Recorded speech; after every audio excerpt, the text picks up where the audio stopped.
भाजपा अनुसूचित जनजाति मोर्चा के राष्ट्रीय महामंत्री व खरगोन सांसद गजेंद्र सिंह पटेल ने शनिवार को भाजपा जिला कार्यालय पर पत्रकार वार्ता ली। इसमें केंद्र में सशक्त, मजबूत, निर्णायक और निरंतर तीसरी बार प्रधानमंत्री नरेंद्र मोदी जी के नेतृत्व में भाजपा सरकार बनने पर 140 करोड़ देशवासियों का आभार माना। मध्य प्रदेश में सभी 29 लोकसभा सीटों पर भाजपा प्रत्याशियों की विजय को इतिहास रचने वाला बताया। उन्होंने कहा, ये रिकॉर्ड अब कोई तोड़ नहीं सकता है, केवल बराबरी कर सकता है। 2019 में भाजपा का वोट प्रतिशत 58% था, जो 2024 के चुनाव में बढ़कर 59% हो गया है। कांग्रेस के युवराज व लोकसभा व नेता प्रतिपक्ष राहुल गांधी देश के बहुसंख्यक हिंदुओं को हिंसक बताकर लगातार अपना अपमान कर देश में सांप्रदायिकता की राजनीति को बढ़ावा दे रहे हैं। उक्त कृत्यों के लिए राहुल गांधी को समूचे सनातन धर्मावलंबियों से माफी मांगना चाहिए।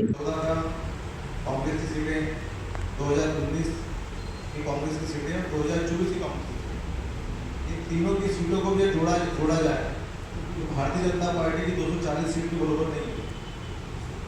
देश की सबसे बड़ी राजनीतिक दल कांग्रेस, जो कभी एक तरफा जिनका बहुमत होता था, आज के 3 चुनाव का आकलन करें तो भाजपा की सीटों के बराबर बिल्कुल नहीं है। इसलिए वोट प्रतिशत भी हमारा बढ़ा है। हमने विस्तार से इसके बारे में लिखा है, मैं कम शब्दों में बता दूंगा इसको। पहले हमको 2019 में भारतीय जनता पार्टी को 58% वोट मिले थे। बचा रही है संविधान। मुझे लगता है कि कांग्रेस ने खुद अपने गिरेबान में झांकना चाहिए कि देश में भारत के संविधान के अनुसार धारा 356 का कितनी बार कांग्रेस ने तोड़ा। 60 बार से अगर धारा 356 अगर किसने तोड़ी है तो कांग्रेस के लोगों ने तोड़ी है। कहीं ऐसी बहुमत वाली सरकारें स्टेट में होती थी जो पूर्ण बहुमत से चल रही थी, उनको हटाया तो कांग्रेस के लोगों ने हटाया। एक बड़ी उदाहरण दे दो भारतीय जनता पार्टी की सरकार का, जिन्होंने किसी राज्य सरकार को हटाया हो। कांग्रेस ने इतनी बार संविधान को तोड़ा है, इतनी बार संविधान को चकनाचूर करा है, इतनी बार संविधान का अपमान किया है। हम तो संविधान को गीता मानते हैं, महाभारत मानते हैं, हम कुरान मानते हैं। ये भारतीय जनता पार्टी, हम संविधान को, देश के प्रधानमंत्री जब पार्लियामेंट के अंदर जाते हैं तो सबसे पहले संविधान को सर पर मस्तिष्क से लगाते हैं। हम संविधान को मानने वाले लोग हैं। संविधान को तोड़ने वाले लोग तो कांग्रेस के लोग हैं, जिन्होंने 1975 में आपातकाल लगाकर कांग्रेस दल के नेताओं को छोड़कर जितने विपक्ष के नेता हमारे थे, जितने पार्टियां थी, उनके सबके नेताओं को 19 महीने से ज्यादा जेल में रखा।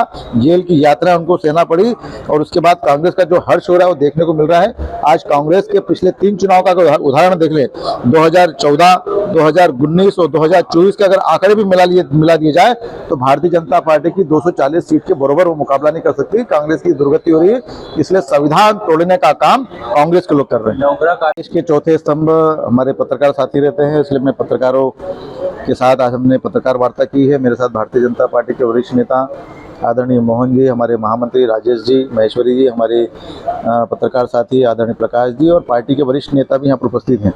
और निश्चित तौर पर ये प्रेस कॉन्फ्रेंस लोकसभा के चुनाव के बाद में केंद्र में भारतीय जनता पार्टी की सरकार बनी, नरेंद्र मोदी जी प्रधानमंत्री बने, देश में तीसरी बार मोदी जी को जो आशीर्वाद जनता ने दिया, तो इसलिए जनता का भी आशीर्वाद और मेरे जैसे छोटे से कार्यकर्ता को अपना भाई और बेटा मानकर भी खरगोन बढ़वाने की जनता ने जो आशीर्वाद दिया, उसका धन्यवाद भी हमने दिया है। और निश्चित तौर पर यह पत्रकार वार्ता पिछले 10 साल में जो हमारी सरकार ने काम किए हैं, उसका जो विश्वास जनता ने व्यक्त किया है कि अब 2024 में हमारी पुनः सरकार बनी है और हम पुनः जहाँ पर गरीब है उनका कच्चा मकान पक्का बनाने वाले हैं, जहाँ इलाज करने के लिए कार्ड नहीं बने उनको कार्ड बनाने वाले हैं, जहाँ पर सड़क नहीं है वहाँ पर सड़क पहुँच मार्ग बनाने वाले हैं, उज्ज्वला की टंकी देने वाले हैं। और ऐसे तमाम प्रधानमंत्री सम्मान निधि हो, गरीब कल्याण की बहुत सारी योजना है जो 100% सिचुएशन बने, उसको लेकर ये सरकार काम करने वाली। इस मिशन के तौर पर पत्रकारों का भी मदद चाहिए, जनता का भी सहयोग चाहिए और इसलिए प्रेस कॉन्फ्रेंस के माध्यम से हमने अवगत कराया कि ये सरकार 2047 तक विकसित भारत में दुनिया के नक्शे पर विश्व गुरु भारत बने, उसको लेकर हम काम करने वाले। 5 साल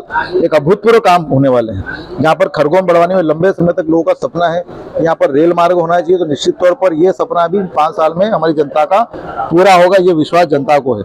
रिंग रोड है, बाईपास है, अनेक प्रकार के इंफ्रास्ट्रक्चर है, ये लोग भी हम सब काम करने वाले हैं। परंतु फिर भी कांग्रेस जैसी पार्टी के लोग जिन्होंने देश की आजादी के बाद 60 साल तक इस देश में राज किया, आज भी ऐसे कई गांव हैं जहाँ पर पीने की पानी की व्यवस्था नहीं है, जहाँ पर सड़कें नहीं है, जहाँ पर इलाज कराने के लिए कोई व्यवस्था नहीं है, जहाँ पर पीने की शुद्ध पानी नहीं मिल रहा है, लोगों को रहने के लिए ठीक से घर नहीं है। ये कांग्रेस का शासन 60 साल तक रहा। परंतु आज भारतीय जनता पार्टी इन सब चीजों को ठीक करते हुए सरकार 100% संपूर्णता का अभियान भी चला रही है और इसलिए प्रेस कॉन्फ्रेंस हमने की है कि कांग्रेस आज भी जाति के आधार पर, धर्म के आधार पर लड़ाना चाहती है।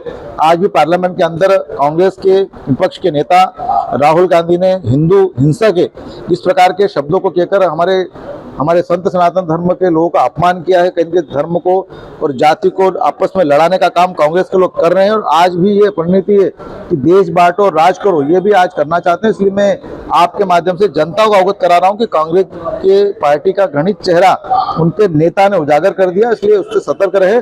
हम विकास की बात करते हैं और वो देश को तोड़ने की बात करते हैं। खरगोन से अब्रार पठान की रिपोर्ट।